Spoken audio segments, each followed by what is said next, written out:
এটা যাচ্ছে পুরো বডি পার্ট, আর এটা যাচ্ছে পুরো আঁচলটা। আর ব্লাউজের পিস যাচ্ছে তোমার, এটা যাচ্ছে পুরো ব্লাউজের পিস। একটা ব্লাউজের পিস দেখিয়ে দিলাম, বাকিগুলো জাস্ট শাড়িগুলো আমি শো করে দিচ্ছি।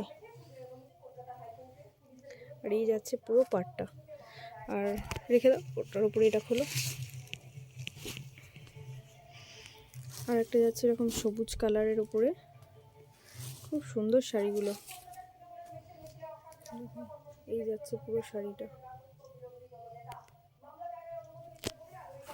এবার যাচ্ছে এটা ব্ল্যাকের ওপরে।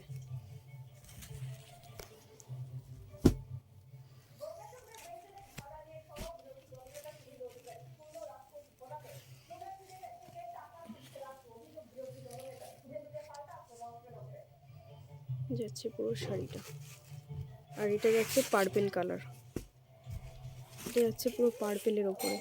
এই 4 পিস কালারই কিন্তু অ্যাভেলেবেল আছে। এই যাচ্ছে পুরো শাড়িটা। সামনে থেকে কিন্তু শাড়ির কালারগুলো আরও বেটার। আমার ওপরের দিকে 4টে বড় ল্যাম্প লাগানোর জন্য একটু সাদা ফোকাসটা এসে যাচ্ছে। পুরো বডিতেই, পুরোটা হোল বডি এইভাবে কাজ শাড়িটার। আর ব্লাউজ পিসটা তো দেখিয়ে দিয়েছি, ব্লাউজ পিসের বর্ডারে কাজ, পুরো প্লেন ব্লাউজ। এই 4টে কালারই অ্যাভেলেবেল আছে।